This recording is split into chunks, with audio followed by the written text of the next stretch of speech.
Bonjour et bienvenue à notre webinaire éco développement durable qui concerne aujourd'hui le sujet concernant les biodéchets en entreprise et comment les gérer et avoir des bonnes solutions. Donc, nous allons essayer en 3/4 d'heure avec mes collègues Karine Moreau et Adrien Deben de vous présenter quelques exemples, une approche sur le sujet. Nous avons la chance d'avoir un entrepreneur engagé sur le sujet qui vous fera part aussi de ses pratiques en entreprise. Donc, c'est monsieur Jocelyn Petitjean de l'entreprise L'Équilibré.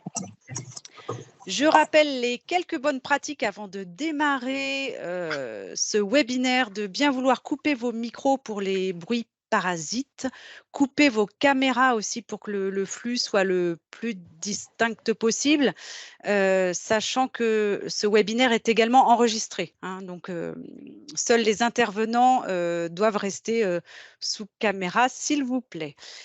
Vous pourrez utiliser, bien sûr, tout au long du webinaire, l'onglet conversation pour poser vos questions et n'hésitez pas, nous sommes là pour répondre à vos questionnements dans la mesure de nos possibilités, bien sûr. Aujourd'hui, on va parler de plusieurs thématiques. On va revenir sur le contexte réglementaire, sur le focus sur le gaspillage alimentaire. Donc, c'est ce qu'on disait, les étapes à agir avec la notion de réaliser un état des lieux et de présenter des solutions avec le témoignage de monsieur Petitjean. Et on fera un petit focus sur les soutiens financiers et l'accompagnement de la Chambre de métier. Je laisse tout de suite la parole à Adrien Deben qui va prendre le relais sur le contexte réglementaire. Bonjour à tous, je me présente rapidement, Adrien Deben, conseiller développement durable à la CMA Pays de la Loire. Donc je suis basé au Mans et je couvre le département de la Sarthe. Donc je vais commencer par quelques éléments de contexte, à la fois des définitions et des enjeux aussi réglementaires. Donc d'abord, qu'est-ce qu'un biodéchet? Donc le Code de l'environnement définit assez simplement le biodéchet comme un déchet non dangereux, biodégradable, fermentescible, qui est composé à la fois des déchets verts, c'est-à-dire les déchets de jardin et de parc, mais également de ce qu'on appelle les déchets alimentaires de cuisine et de table. Alors, ces biodéchets, on va les retrouver dans un certain nombre de secteurs de l'artisanat, en particulier dans les métiers de bouche, c'est-à-dire toutes les activités de transformation de denrées alimentaires, notamment la boulangerie-pâtisserie, la boucherie-charcuterie, les traiteurs, tout ce qui est petite restauration avec vente à emporter, la poissonnerie aussi. Et là, dans ces métiers de bouche, on va retrouver principalement des déchets alimentaires de cuisine et de table. Donc ça va être des déchets végétaux et d'origine aussi animale, donc que sont les épluchures de légumes et fruits, tout ce qui va être reste de pain, notamment en boulangerie, marc de café, les drèches, donc là les déchets plutôt de microbrasserie, coquilles d'œufs, restes de repas, viande, poisson, etc. Ces biodéchets, on les retrouve aussi dans d'autres métiers de l'artisanat, notamment avec les déchets verts qu'on va avoir chez les fleuristes et les paysagistes, avec tout ce qui est fleurs fanées, plantes, taille de haies, tonte. Et on voit effectivement que ça peut être un enjeu assez important en termes de gestion de déchets dans ces activités-là, parce que ça peut vite représenter une part importante des poubelles. Donc je vous ai mis quelques chiffres pour l'illustrer. Par exemple, la part des biodéchets dans les poubelles des boulangers, ça peut atteindre plus de la moitié, jusqu'à 57%. Dans la petite restauration, c'est 35%. Donc on voit que c'est des quantités quand même importantes, et donc ça nécessite du coup une bonne gestion. Surtout que le contexte réglementaire va évoluer et qu'il y a vraiment un enjeu aussi environnemental sur ces biodéchets, puisqu'effectivement, si ces biodéchets, ne sont pas triés, donc ils, finissent dans votre poubelle, d'ordures ménagères et après, ces biodéchets sont soit, in fine enfouis, soit par un incinérateur. Donc si, ils sont incinérés dans un incinérateur, d'ordures ménagères, ça va avoir un impact environnemental en termes d'émissions de gaz à effet de serre, surtout qu'en plus, là on est, quand on parle de déchets déchets de cuisine et de table, pour les déchets alimentaires, on est plus sur des déchets assez humides, donc avec un faible pouvoir calorifique. Donc c'est vraiment pas intéressant de les amener à l'incinération. Et puis en plus, ça engendre des gaz à effet de serre. Et puis sinon, l'autre solution pour les ordures ménagères résiduelles, c'est l'enfouissement. Et des biodéchets qui partent à l'enfouissement, c'est des mauvaises conditions de traitement ensuite, parce qu'en fait, ça se retrouve dans des conditions de fermentation anaérobie, c'est-à-dire sans présence d'oxygène. Et donc, ça va produire du méthane, qui est un puissant gaz à effet de serre. Et donc, tout l'enjeu, finalement, c'est de dévier ce flux de biodéchets des ordures ménagères vers des solutions plus intéressantes, alternatives de valorisation. Et c'est ce qu'impose finalement la réglementation depuis quelques années à travers différentes lois. La première étant la loi Grenelle 2 de 2010, qui impose le tri à la source et la valorisation des biodéchets pour les gros producteurs, avec une notion de seuil réglementaire à partir duquel une entreprise peut être concernée. Donc ce seuil était en 2012 de 120 tonnes par an, donc ça concernait vraiment des très grosses structures de l'agroalimentaire, mais ce seuil au fil des années s'est abaissé pour atteindre en 2016 10 tonnes de déchets par an.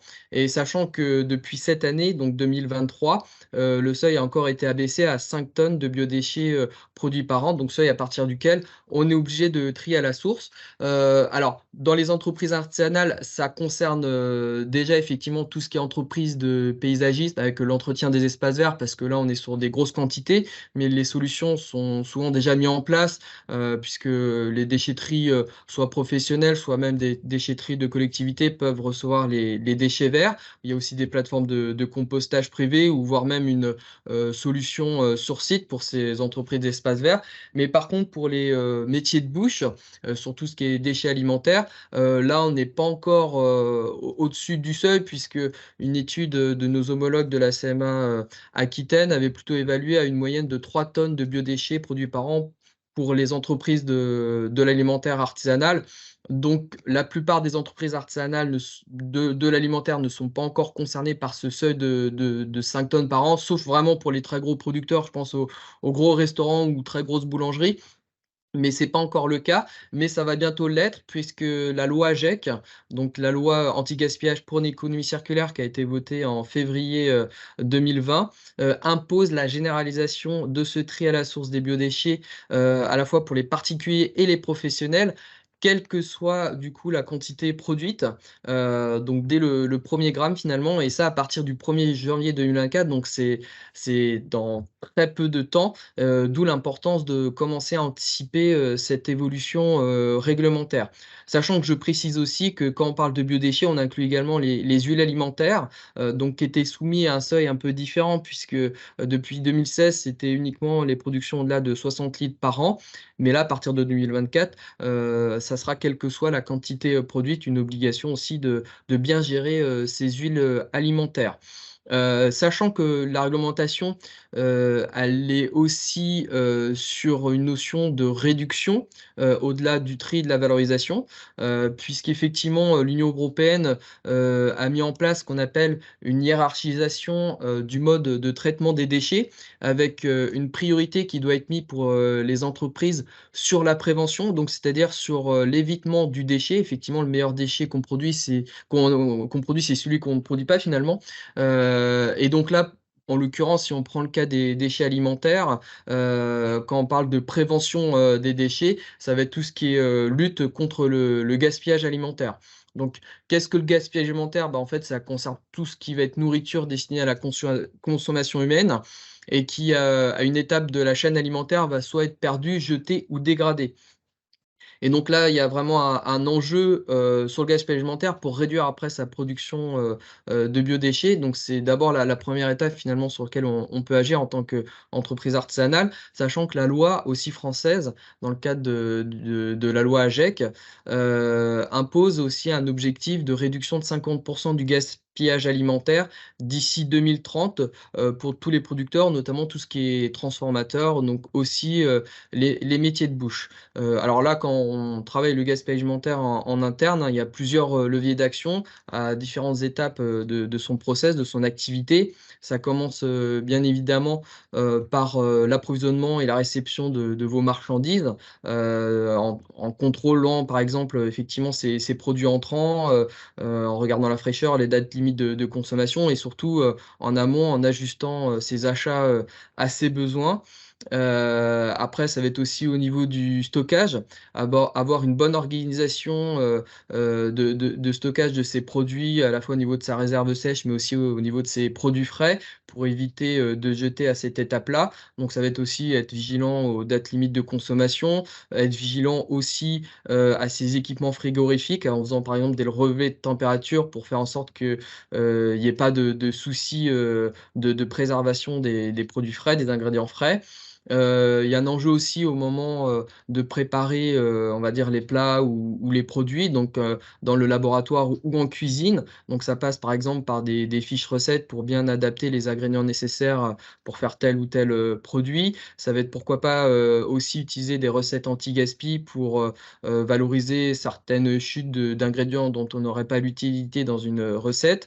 Ça va être aussi adapter la production à la demande en mettant en place des indicateurs de suivi tout au long de l'année. Et puis au moment de la vente aussi, il peut y avoir du gaspillage alimentaire avec notamment les invendus. Donc là, pareil, il y a des solutions que j'imagine vous mettez déjà en place partie. Donc ça va être par exemple les paniers anti-gaspillage que vous pouvez faire hein, sur des produits invendus en journée. Vous pouvez mettre des promotions en fin de journée ou les proposer à la vente, sous forme de panier, via des applications comme Phoenix ou Too Good To Go. Il y a la possibilité aussi de faire des dons à des associations, voire même de transformer, certains invendus. Ça, vous le faites déjà, par exemple, je pense à la boulangerie-pâtisserie sur, les viennoiseries qui peuvent être valorisées en croissants aux amandes, par exemple, ou croissants au jambon. Et puis ça va être aussi l'adaptation des portions. Là, je pense à la restauration, bien adapter les portions pour éviter effectivement qu'il y ait du gaspillage au niveau des assiettes, des clients. Donc voilà pour ce petit focus gaspillage alimentaire qui doit être aussi, une priorité, en parallèle, de votre réflexion sur une mise en place d'une solution, pour valoriser vos biodéchets, sachant qu'effectivement, il y a plusieurs solutions et là je vais laisser la main du coup et le contrôle à Karine qui va vous présenter, on va dire, les différentes solutions de gestion des biodéchets. Merci Adrien. Donc, je me présente également à mon tour. Donc, Karine Moreau, conseillère en développement durable pour le département de Loire-Atlantique.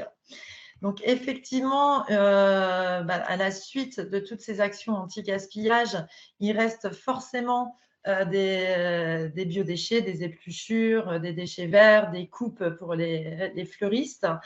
Et pour agir, la première étape va être de faire l'état des lieux déjà de son gisement.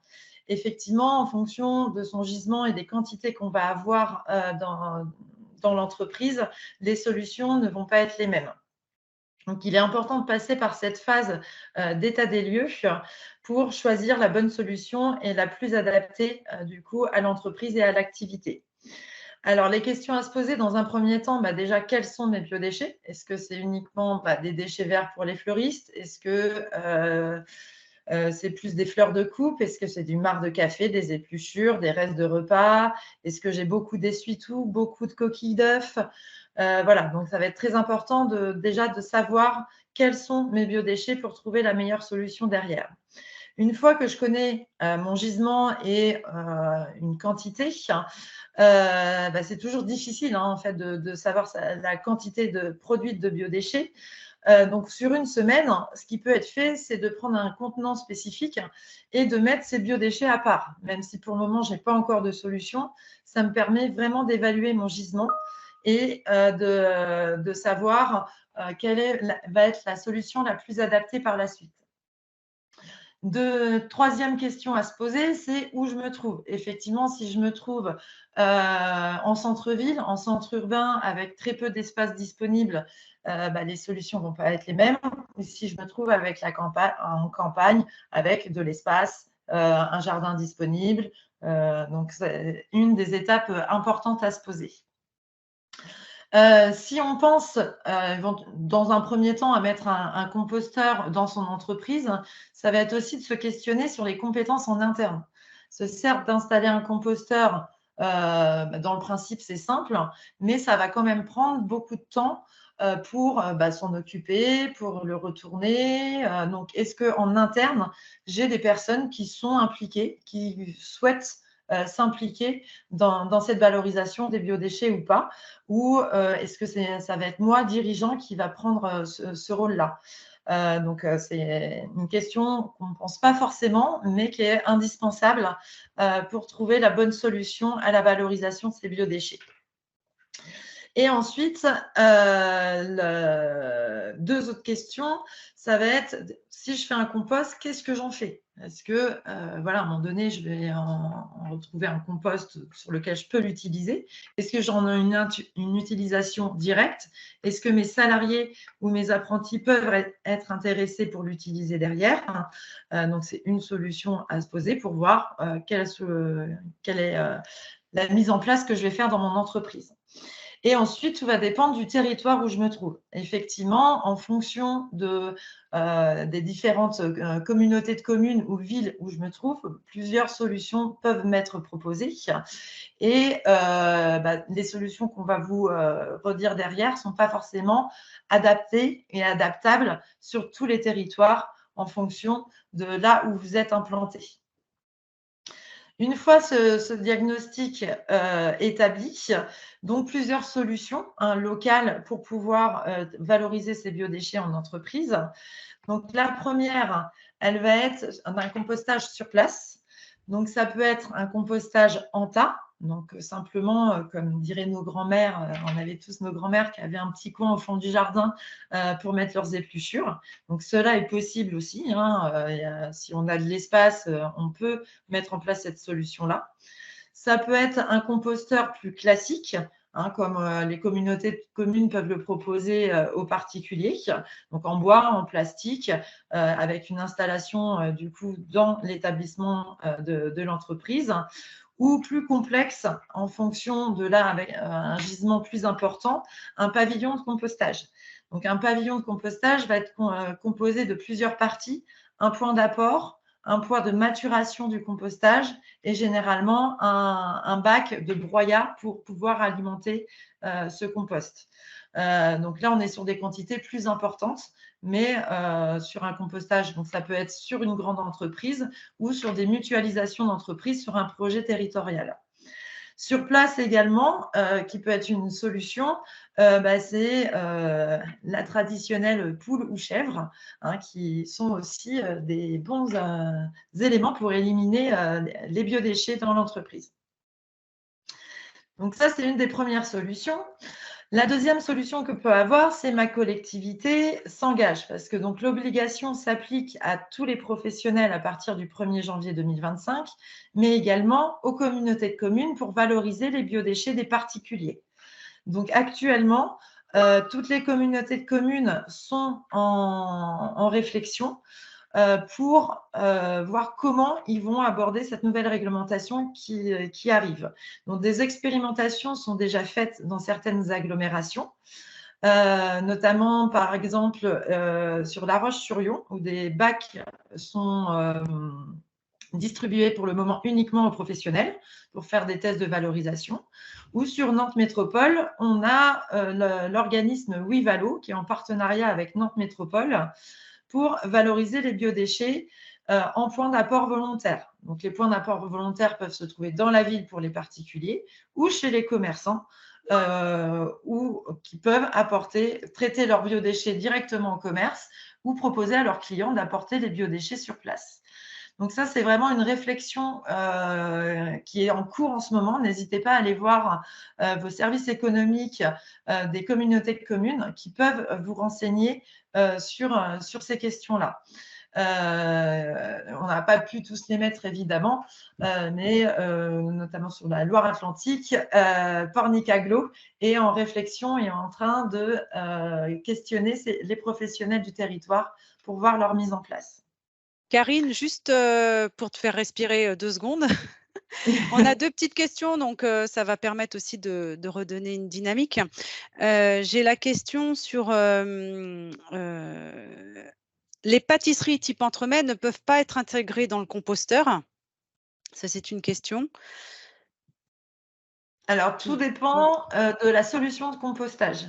Effectivement, sur un composteur local dans son jardin, ça peut la dégradation peut être difficile. Mais si on est avec un prestataire qui, lui, a une plateforme de compostage et qui est surveillé au niveau des températures, notamment, tout va dépendre de la température de dégradation des biodéchets. Là, par un prestataire, les pâtisseries peuvent être intégrées, il n'y a pas de souci. Deuxième remarque, il n'est pas interdit de donner des déchets de cuisine aux animaux par la loi. Je pense que c'est quand tu as peut-être fait référence à tes chèvres et tes poules. Alors, ce n'est pas une valorisation officielle, mais elle peut se faire. Ce n'est pas totalement interdit non plus, du moment qu'on ne va pas reconsommer. Alors, pour la chèvre, ce n'est pas un problème, mais les œufs, il y a exactement la même réglementation sur l'utilisation des œufs issus vraiment du poulailler pour les alimentaires. Normalement, on ne peut pas les utiliser dans la cuisine. C'est à usage personnel et non pas à usage professionnel. Oui, il faut bien distinguer effectivement, l'alimentation, d'animaux, d'un élevage, on va dire, par rapport à l'alimentation de ses propres animaux en personnel, en fait, sans après qu'il y ait du commerce, des produits qu'on en tire. Merci. Est-ce qu'il y a d'autres questions? Pas pour le Non, moment. pour l'instant. OK. Donc, on était sur les solutions via ma collectivité. Et donc, la troisième solution, elle est via un prestataire.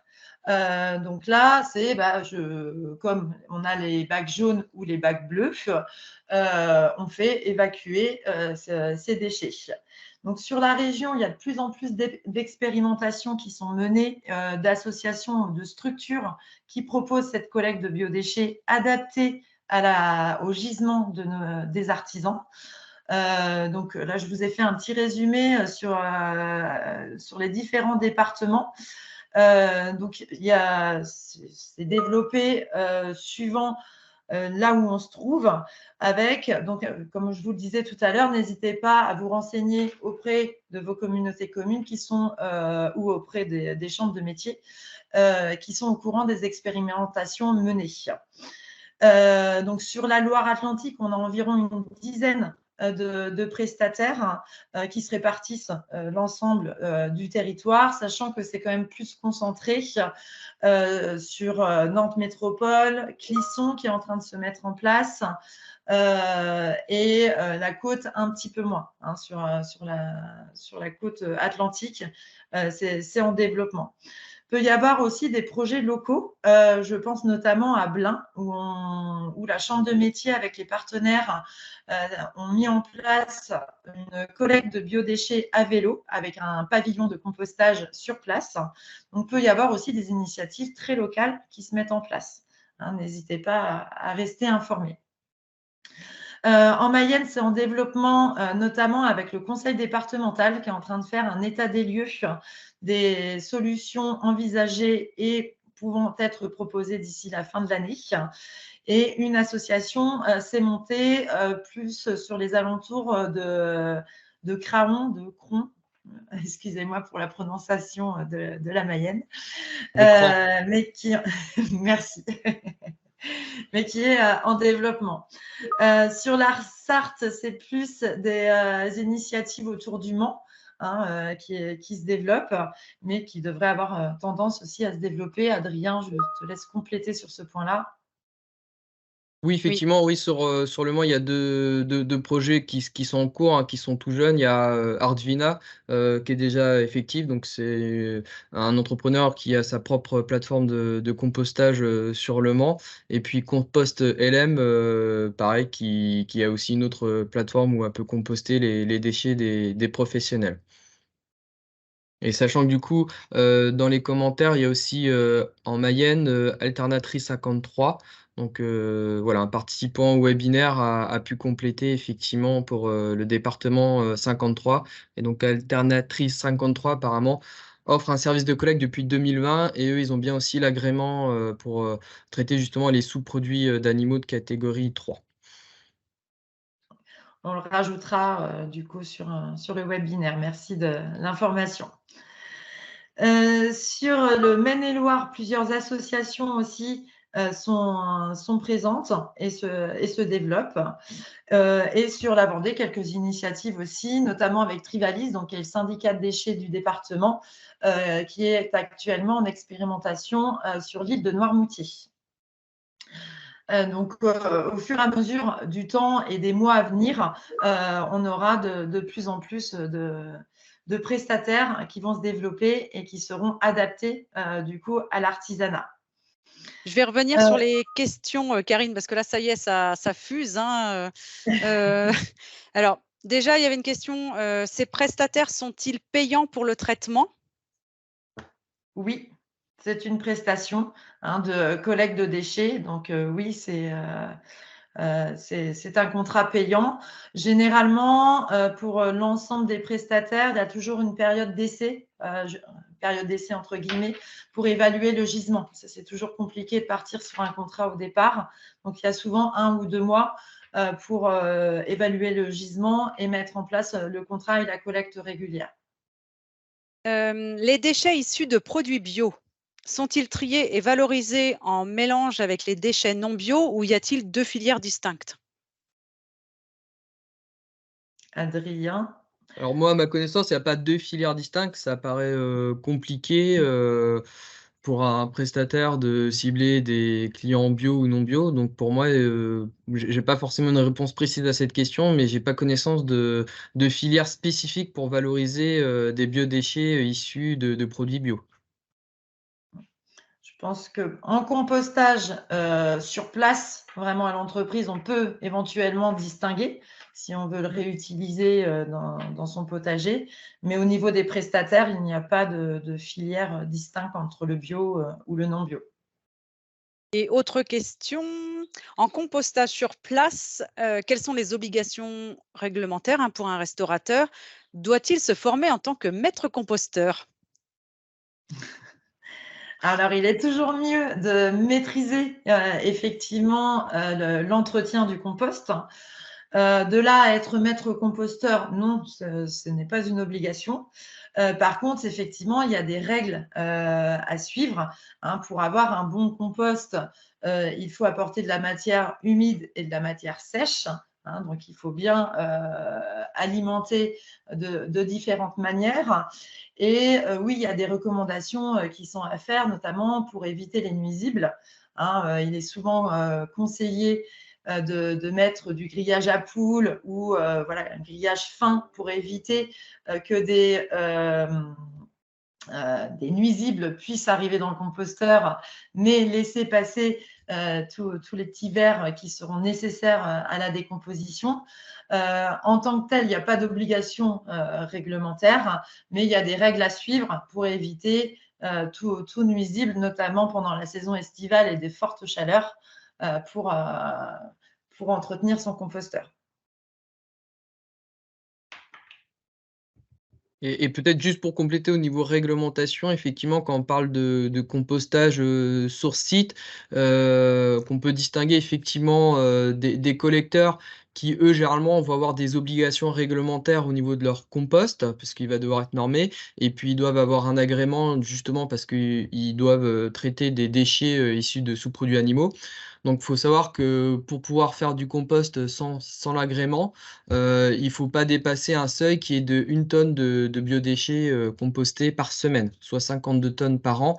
Donc, ce qui fait effectivement que lorsqu'on a une plateforme de compostage dans son restaurant, on est très loin d'atteindre ces seuils-là et on n'est pas soumis à des agréments particuliers comme peuvent avoir des prestataires de compostage, comme on a pu citer sur la slide actuelle.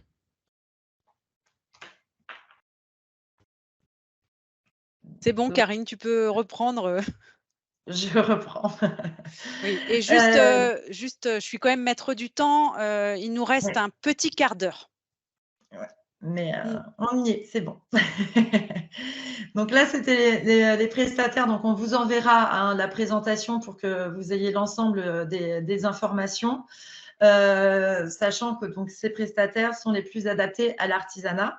Il existe évidemment les autres que l'on connaît plus, hein, voilà, de Richebourg, Veolia, Branjon, GDE, etc., qui peuvent proposer des solutions de valorisation, de collecte de biodéchets, mais qui sont plus adaptés sur vraiment des grosses quantités de biodéchets. Hein, là, on parle plus de 5 ou 10 tonnes, hein, les anciens seuils de réglementation en fait actuels. Et souvent, ce n'est pas la même valorisation qu'il y a derrière. Sur les petits prestataires, on est plus effectivement sur du compost qui va être normé et réutilisé. Là, on est plus sur de la valorisation au niveau d'une méthanisation et puis de création de compost derrière. Pour mettre en place, du coup, la valorisation des biodéchets en entreprise, il y a aussi des équipements, hein, forcément, à acheter, à s'équiper dans l'entreprise. Donc, il faut mettre des points de tri à l'intérieur, hein, que ce soit dans les laboratoires, que ce soit si on est chez un fleuriste sur le plan de coupe. Donc, ça peut être des bioseaux, ça peut être des bacs crocodiles.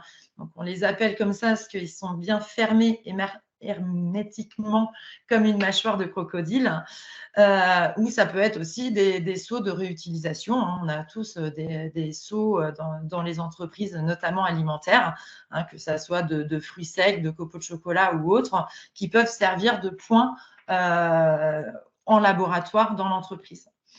Et si on passe par un prestataire, on peut s'équiper donc soit de bacs à roulettes, hein, tout simplement, comme votre bac bleu et votre bac jaune, bleu ou autre ordure résiduelle. Ça diffère suivant les départements au niveau des couleurs, ou de grands palox si on a des grosses quantités. Donc voilà un peu tout ce qui peut être possible dans l'entreprise, et on voulait vous apporter aujourd'hui un témoignage de Jocelyn de l'Équilibré, donc situé au Landreau en Loire-Atlantique, et qui valorise ses biodéchets depuis quelques temps. Je te laisse la parole. Bonjour à tous. Alors, effectivement, moi, je fais ça depuis un moment déjà. Je vais vous expliquer. Alors déjà, je vais vous expliquer ce qu'on fait. On est situé au sud de Nantes, à 20 km. Et on fait à manger. Alors, on est traiteur. Et également, j'ai des camions qui servent de food truck. Mais on ne fait pas à manger dans les camions. On fait à manger dans un laboratoire. On est une petite équipe. Donc, aujourd'hui, on est 7. Et l'Équilibré a ouvert, j'ai créé en 2017, donc ça fait 6 ans. On fait 150 menus par jour. Nous, le but, c'est de nourrir surtout les travailleurs nantais le midi à travers un menu entrée, plat, dessert. Les gens n'ont pas le choix, ils sont obligés de choisir entrée, plat, dessert. C'est un menu unique et qui change chaque semaine. Tout est fait maison, avec des produits locaux. Donc voilà, des produits que je vais chercher chez les maraîchers du coin. Donc on n'est pas forcément bio. Moi, ma politique, c'est surtout de travailler ultra local. J'essaye de travailler du coup que des produits de saison, ça va de soi.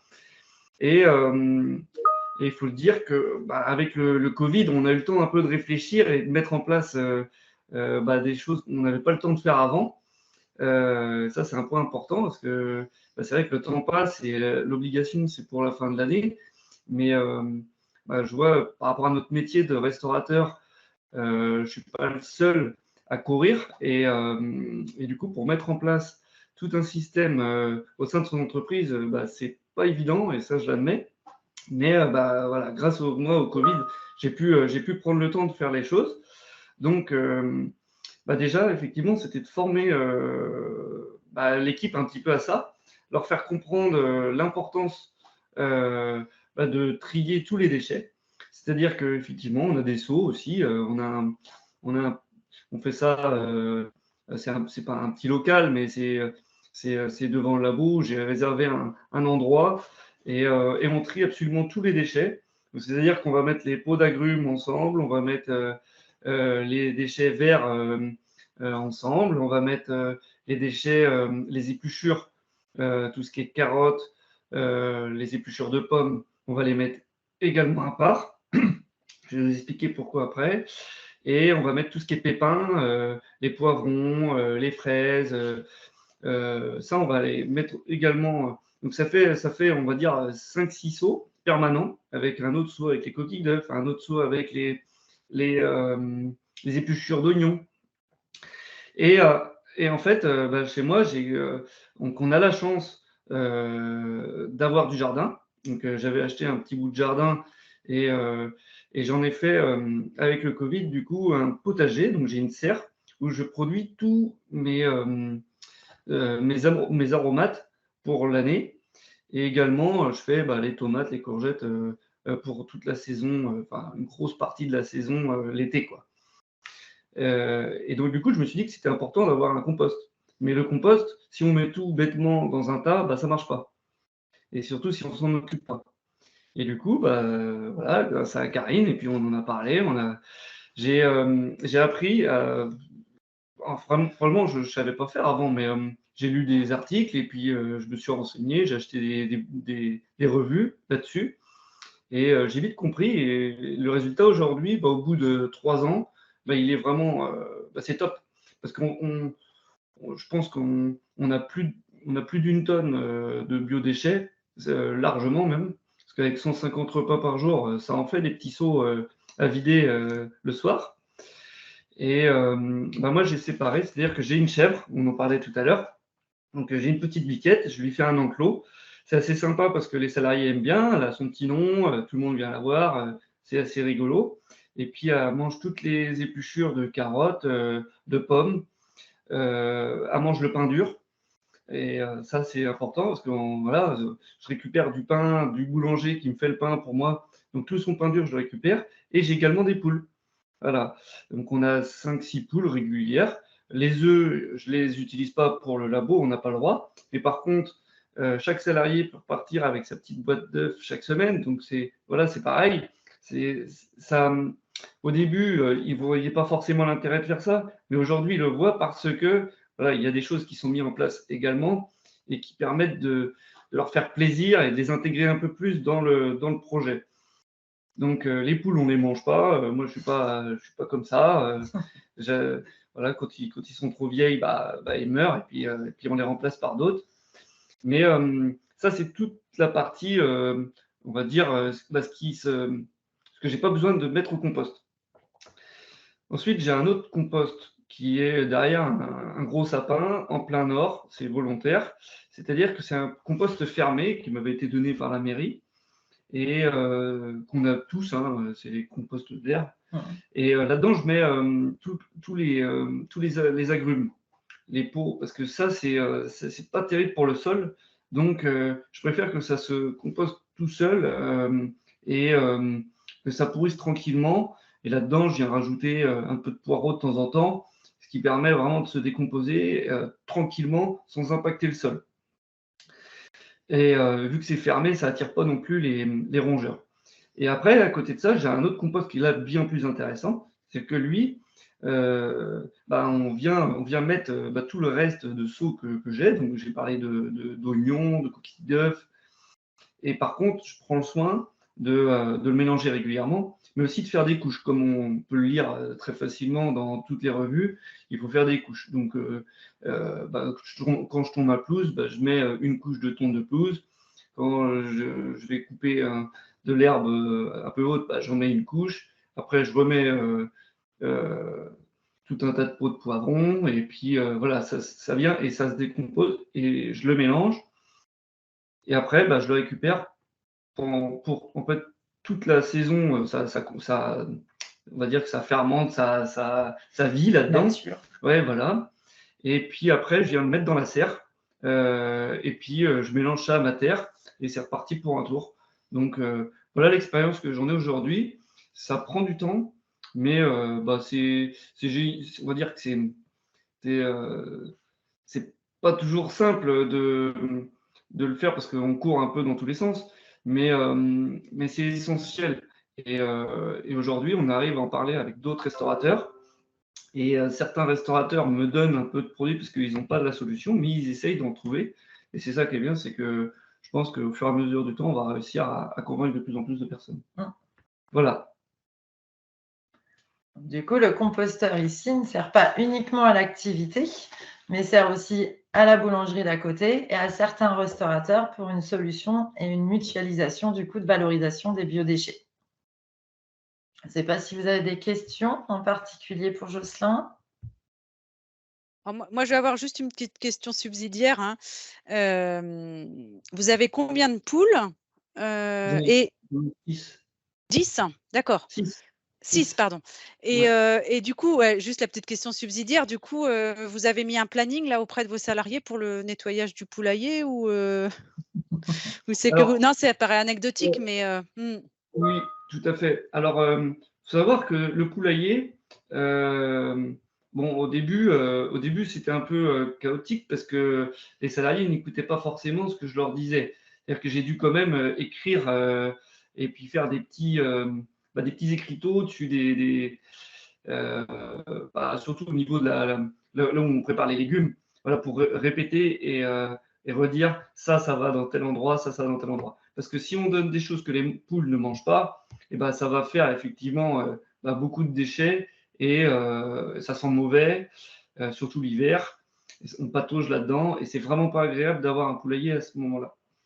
Mais depuis 2 ans, là, maintenant qu'on respecte à la lettre près, quand on dit qu'il ne faut pas avoir d'épluchures d'oignons dans le poulailler, et ben, ça évite de créer une couche de boue et ça, ça change tout.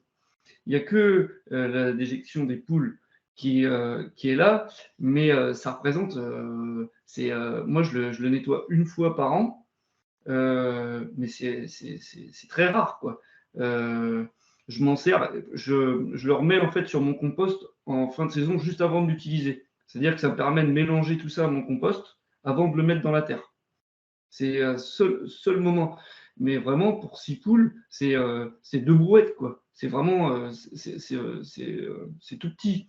Et puis la biquette, la biquette, c'est génial parce que ça, il n'y a plus rien. Il n'y a plus rien. Et puis, par exemple, je disais à Karine, pour l'hiver, là où il y a moins de feuilles à manger, là où il y a moins de trucs, et ben, on peut compenser en demandant des gens qui ont des sapins qui ne savent pas quoi en faire.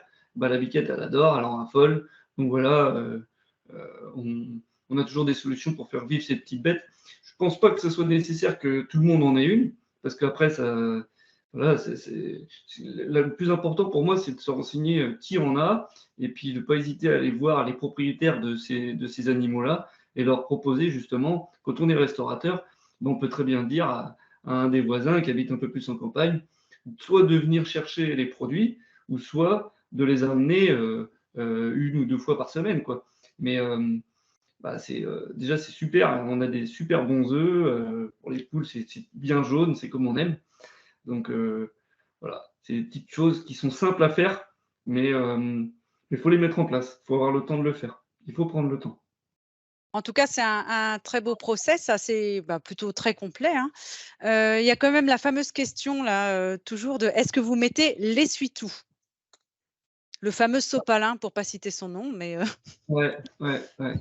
Alors l'essuie-tout, ça a été un petit sujet parce qu'on en passe pas mal et vu qu'on n'a pas le droit en cuisine à avoir de tissu, de torchons, et ça, c'est vrai qu'on en passe pas mal. Donc moi, j'ai fait, pour tout vous dire, j'avais mis une cagette où on mettait tout l'essuie-tout. Mais le problème, c'est que l'essuie-tout, il est trempé, il est mouillé. Et ça, j'ai pas. En fait, la solution que j'ai trouvée, c'est que quand je prépare mon terrain, eh ben, je mets des cartons. Je mets pas tous mes cartons, mais je mets les cartons, les boîtes à œufs, et pour tout ça, pour préparer le sol.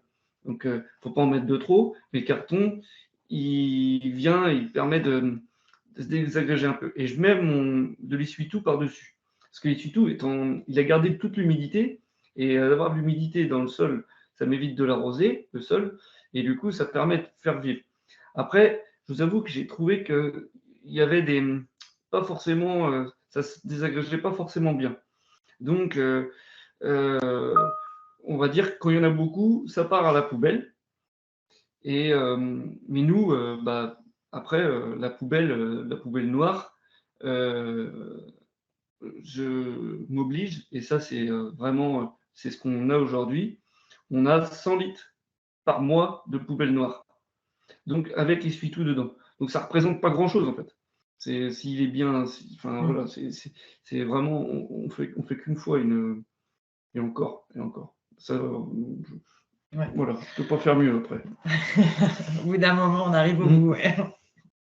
Par contre, pour l'essuie-tout, si on passe par un prestataire qui a une plateforme du coup de compostage derrière, l'essuie-tout peut être mis dedans. C'est possible, mais pas en compostage local. Je vous remercie, Céline, pour votre petit message. Oui, très bien. Merci pour ce témoignage qui permet de présenter une solution, hein, comme l'a aussi ressouligné Karine, c'est qu'il y a plusieurs solutions aussi selon le lieu sur lequel vous entreprenez, hein, où est votre entreprise et où vous logez. Enfin, ça dépend de votre activité.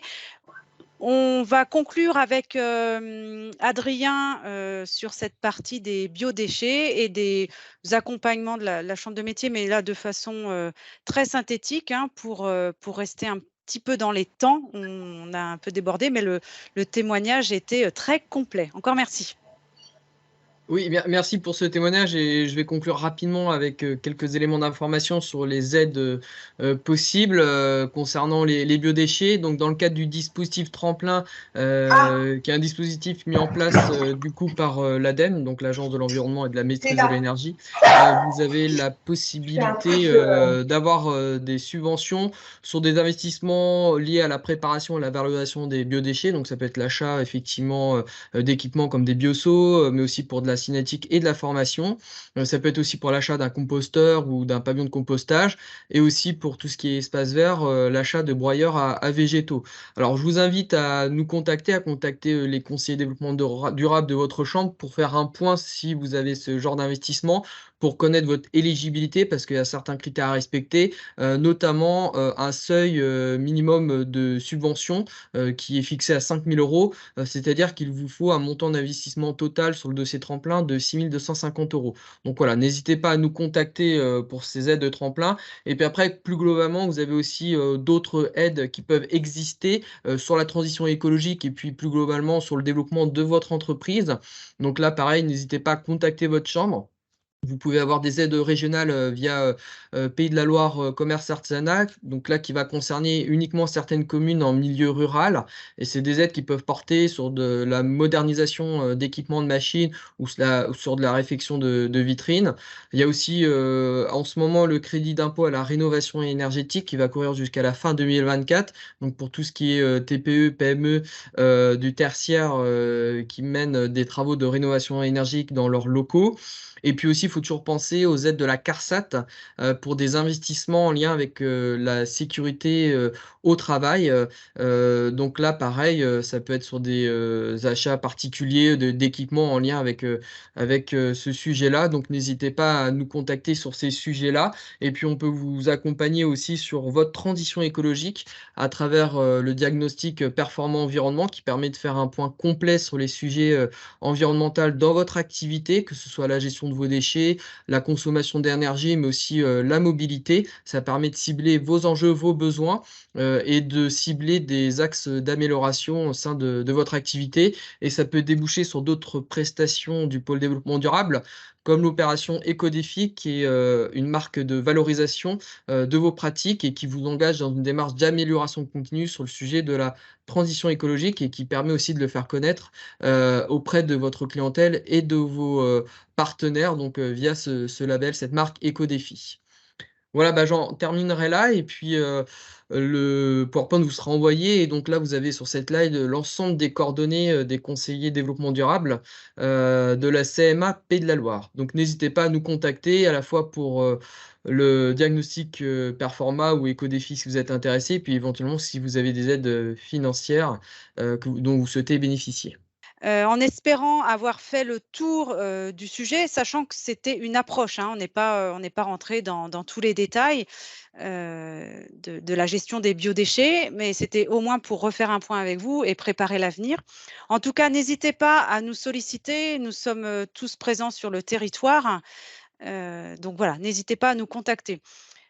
Je vous souhaite à toutes et tous une bonne après-midi et vous donne peut-être rendez-vous au prochain webinaire éco qui aura lieu le 9 juin sur l'énergie, hein, le sujet aussi qui nous tient à cœur cette année, hein, comme la plupart d'entre vous. Donc, ça aura lieu le vendredi 9 juin à 14 heures.